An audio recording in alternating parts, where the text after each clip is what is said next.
yang apa ya, yang mungkin susah untuk dipahami buat orang-orang yang tidak mengalami hal tersebut gitu. Jadi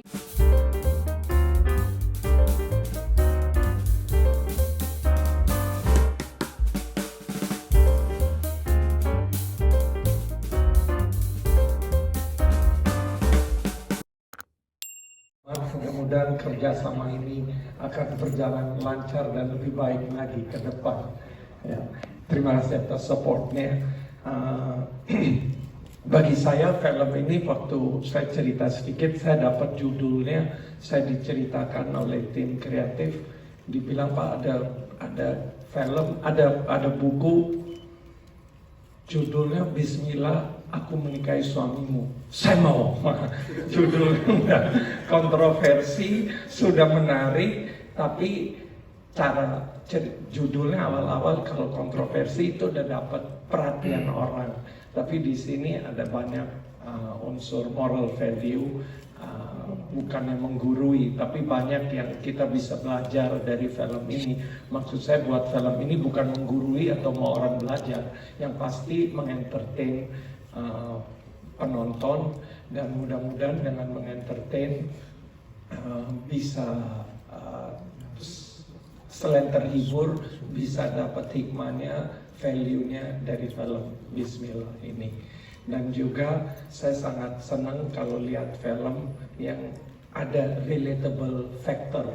Di film Bismillah Aku Nikahi Suamimu ada relatable factor yang orang bisa bilang, waduh itu gue banget nih, itu tetangga gue nih atau saudara gue yang bisa mengalami hal itu jadi dekat dengan masyarakat kita. Dan di sini sekali lagi kepada all cast and crew-nya, cast-nya, thank you. Oh, Pak Benny udah datang, selamat Pak, selalu kerjasama yang baik, dan juga mudah-mudahan film ini diberkahi dan memajukan film Indonesia. Sekali lagi juga saya ingin ucapkan terima kasih kepada tim duet yang selalu sama Lucky Charm MD adalah Merianto, thank you. Yang selalu kalau buat lagu tuh bikin merinding ya. Kalau saya terakhir dengar lagu ini sampai di playlist yang di repeat sampai 20 kali lagunya. Oke, mudah-mudahan dengan filmnya kerjasama dengan lagunya juga akan jadi box office sama-sama. Ya, ada satu lagi juga dinyanyikan oleh Mika, tapi Mikanya tadi pesawatnya delay jadi berhalangan, mungkin nyusul segera. Ya, itu aja dari saya. Saya ingin harapan saya film ini bisa membantu dan memajukan, bukan membantu, maaf, memajukan film Indonesia. Itu aja. Terima kasih. Terima kasih banyak Pak Manos. Kemudian dengan hormat kami persilakan Bapak Suryanda Stefanus. Semoga kerjasama ini lancar, konten ini diterima oleh para Anda semua gitu ya. Harap gitu ya, kita senang sekali di Telkomsel kita berusaha untuk menjadi perusahaan yang customer centric. Ya, silakan dikritis. Itu kita masih bisa berkarya. Juga penghargaan saya kepada Pak Manoj yang berani juga, entah waktu itu kita nggak tahu mau di bioskop atau di OTT ya Pak ya, karena situasinya seperti itu. Kepada teman-teman semua, kru, pemain yang luar biasa, kita bekerja sama sehingga akhirnya bisa selesai film ini dengan baik, dan semoga mendapatkan tempat di hati penonton semua. Terima kasih. Pertama-tama, makasih banyak untuk pujiannya. Terima kasih juga untuk pertanyaannya. Gimana ya Pak Benny? Susah bikin kamu. Justru katanya Pak Benny, bisa nggak ya ditahan air matanya gitu? Kebetulan sejujurnya kalau dipikir-pikir memang judul Bismillah Aku Nikahi Suamimu ini adalah sesuatu yang sangat baru untuk aku pribadi, apalagi di range umur aku yang mungkin sangat jauh dengan konflik-konflik tersebut gitu. Jadi awal aku dikasih judul ini kayak, aduh gimana ya ngebuat orang bisa relate sama judul ini, gimana aku bisa ngerasain emosi dari karakter ini gitu. Tapi ternyata setelah melalui proses reading yang cukup intens dan aku pun banyak diskusi sama Pak Benny, Rizky, Mika dan juga pemain-pemain lainnya, ternyata Katie ini adalah peran yang sangat aku admire gitu. Aku nggak bisa ngebayangin gimana rasanya ada di posisi Katie pada saat itu gitu loh. Jadi apa ya, nggak butuh menggali emosi-emosi lain untuk ngebayangin posisi Katie di saat itu aja udah cukup membuat aku tergugah untuk mengeluarkan air mata gitu. Jadi seperti itu kira-kira. Terima kasih. Terima kasih Mas Bayu. Saya ketemu lagi rame-rame, ketemu bos-bos. Di sana ada istrinya, terus ditanya ada film baru apa, bulan Januari, lagi di luar negeri kita. Saya bilang judulnya Bismillah Ku Nikahi Suamimu. Istrinya langsung kayak gini, wih jangan. Jadi sampai begitu. Nah itu jadi sesuatu yang menarik bagi saya. Judul yang kontroversi, tapi gimana kita bisa buat orang mau nonton dan apresiasi. Jadi gini, tidak ada wanita yang akan ngomong kata-kata Bismillah ku nikahi suamimu. Nggak ada itu di dunia, saya kira nggak ada. Tapi posisi yang terjadi, pasti kan kalau film didramatisir. Tapi sehari-hari ada loh cerita-cerita begini. Kan kalau saya dengar dari beberapa orang, kita research, kita bawakan, mau dibikin senatural apa. Nah itu yang jadi menarik. Kalau ibu-ibu yang militan yang kok nggak mau nonton, itu namanya mau nonton. Atau ngomongnya gue protes nonton. Karena ada value-nya, ada sesuatu di film ini. Unsur endingnya mungkin sesuatu yang kita bisa belajar bahwa nggak semudah apa yang kita mau. Jadi ada message-message yang saya pribadi ada hal yang kontroversi, tapi gimana bisa jadi sesuatu yang positif atau ada hikmahnya dari sana, itu jadi menarik bagi saya. Saya sih lihatnya mungkin malah jadi lebih penasaran ya, gimana handle-nya ya, biarin sosmed deh, jangan sekarang kan sosmed, netizen lihat komen, lihat sesuatu negatif pasti dulu, tapi mungkin setelah nonton baru lihat unsur baiknya. Terjawab ya Mas? Iya, terima kasih pertanyaannya. Assalamualaikum warahmatullahi wabarakatuh. Terima kasih rekan-rekan media yang sudah hadir. Tadi pertanyaannya bagus banget. Gimana bisa terlibat lagi atau gimana caranya memikirkan lagunya, sementara ada 2 judul sebelumnya yang juga sama-sama di MD, sama-sama film yang berbau religi juga. Sebenarnya gini, kalau dari saya rumus romantik itu sama, nggak akan pernah berubah. Sama sih sebenarnya kalau di film-film Hollywood itu mau yang main anak muda atau packagingnya juga muda atau bermain di tahun berapa, pasti kalau udah berbicara tentang film romantik udah pasti Celine Dion yang nyanyi, pasti itu gitu.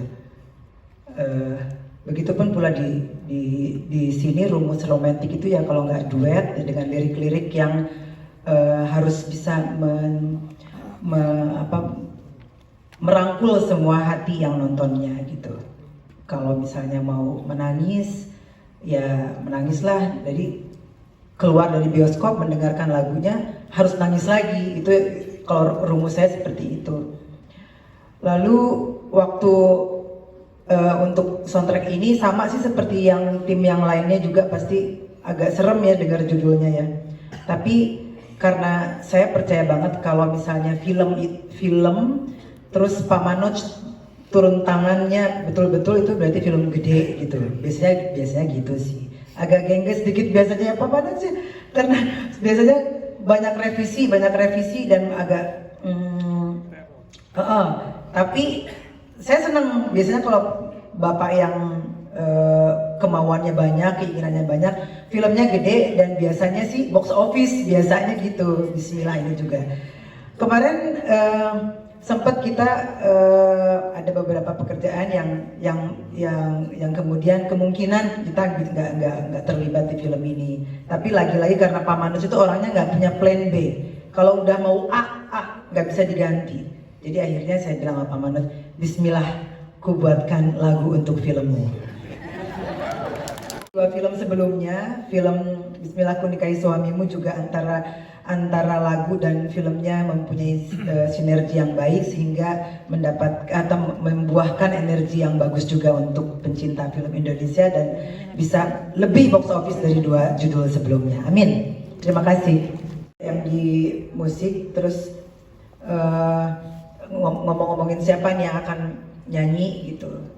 Saya dengerin Asila, Pak Iman suka sama suaranya. Terus aku juga waktu itu memang satu lagu yang pertama Asila itu aku yang buat juga dan aku lihat progresnya semakin bagus dan ini juga untuk cross usia gitu ya, bagus juga kalau dia yang nyanyiin gitu, jadi nggak terlalu berat. Kalau dinyanyiin oleh penyanyi yang usianya mungkin seaku akan jadi berat karena lagunya sendiri liriknya sebenarnya ringan enggak, berat enggak, cuma aku mengambil benang merah di cerita ini bahwa manusia itu manusia itu kita mesti belajar berada di tempat gelap juga, nggak hanya harus belajar selalu ada di tempat terang. Di kasus film ini, di problem film ini juga seperti itu. Kita akan banyak dapat pelajaran yang menarik menurut aku ketimbang cuma membaca judulnya aja. Padahal di dalamnya menurut aku pelajarannya sangat menarik untuk manusia dewasa maupun yang remaja nonton gitu. Jadi waktu itu aku ambil satu kata sanggup karena menurut aku di dalam cerita film ini pada akhirnya pengorbanan itu akan terjadi dan menuai hasil yang keren kalau semua pihak itu memiliki kata sanggup. Wah, luar biasa. Menarik. Saya juga tanya diri saya dari tim MD juga suka nanya. Kalau jawaban saya pertama gini, saya lihatnya subjek kalau kami hanya bikin drama standar aja, bumbunya mau apa ya, konfliknya apa, nggak mudah untuk cari konflik di cerita, khususnya drama, membawa orang ke bioskop harus ada sesuatu yang kontroversi kayak menarik kayak harus ada sesuatu daya puling lah ya. Kontroversi bisa negatif, bisa juga kontroversi tapi hal yang positif dibicarakan. Itu saya pernah formula dulu satu apa. Dan yang penting gini, masalah kenapa mereka harus Siva sama Rizky kok dibikin lebih dewasa ceritanya. Orang kan bisa nikah umur 26, 27, terus perempuannya umur 22, 23 seandainya. Yang bayangan saya 24 maksimal, nikah terjadi hal kayak usia segitu. Itu kan jadi saya attract remaja juga, ambil yang lebih dewasa juga. Dewasa bisa makan, remaja juga bisa makan. Castingnya baru dan saya tidak mau ulang pemainnya itu-itu aja. Regenerasi untuk subjek yang biasa Rizky atau Siva main yang lebih remaja, ini porsinya tantangannya lebih besar. Nah, kenapa ceritanya kok sama? Udah bikin ayat-ayat cinta, udah bikin surga yang tak dirindukan. Kenapa ini? Pas saya ada 40 cerita drama poligami di MD, di pipeline. Tapi nggak diambil semua. Ini ceritanya beda dan barunya adalah gini ya, kalau kita sebagai perempuan dapat tantangan itu, mau bikin apa sih? Nah, itu harus subjek poligami, karena sebagai muslim poligami ada. Ya, sebagai seorang Islam poligami ada. Jadi subjeknya udah relatable. Kalau ini dibikin affair, dibikin one night stand, itu bukan budaya kita lagi. Nah, jadi saya harus lihat dari unsur apa yang bisa diterima masyarakat. Dan menurut saya ini setelah kita godok ceritanya mau dibawa kemana, udah ada bukunya, kita udah ada DNA-nya yang sangat nah ini pantas nih dijadikan film. Dan kalau ada subjek yang benar-benar saya bilang dari 40 itu nggak bohong, mungkin 35-40 ada, tapi nggak mudah. Dan Anda lihat deh film yang poligami di Indonesia berapa yang jadi box office, benar-benar harus kalibernya yang relatable atau real, bisa di-believe. Ya, jadi itu pemikiran strategi kami kenapa mau buat film judul Bismillah ini. Judulnya udah jualan sekali, menarik bagi saya. Itu poin pertama. Ya, saya kira itu aja terjawab ya Mas. Ya, thanks. Makasih sekali lagi buat pertanyaannya. Apa yang aku lihat dari Katie sampai aku bisa ngerasain apa yang dia rasain. Pertama, kalau aku ada adegan-adegan emosional seperti itu, biasanya aku meminjam sedikit emosi pribadi aku dan dibawa ke karakter tersebut. Jadi misalnya soal scene Katie ada di izin sama orang tuanya gitu. Itu kan tentang orang tua ya.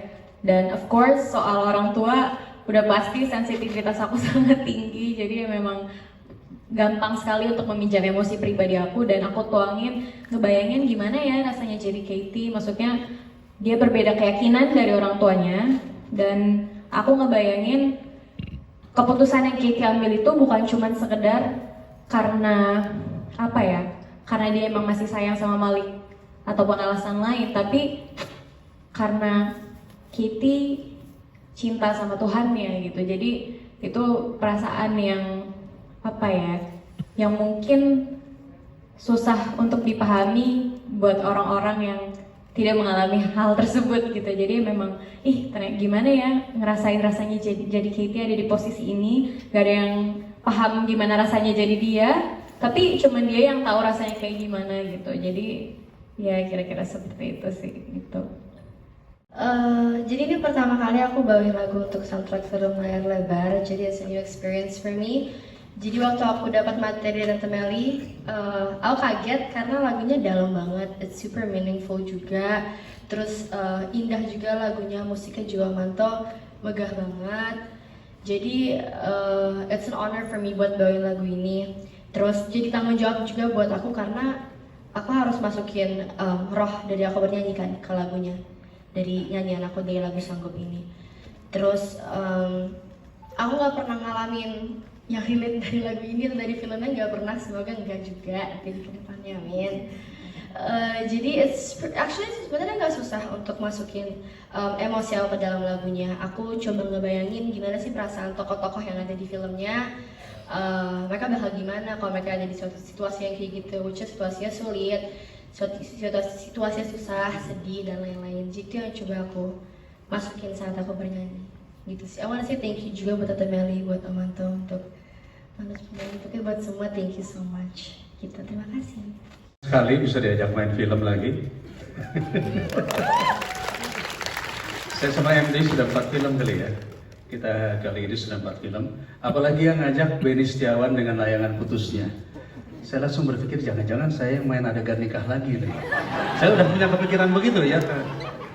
Tapi ternyata saya dikasih adegan jadi papinya si Pak Haju dan luar biasa pengalaman acting bersama dengan si Pak Haju yang tentu saya pikir adegannya tadi cukup mengharukan bagi saya karena biasanya saya main film action, kali ini saya harus adegan yang mengharu biru, jadi senang sekali. Tapi poinnya saya jadi merasa tambah muda bisa main sama Siva dan Rizky. Terima kasih.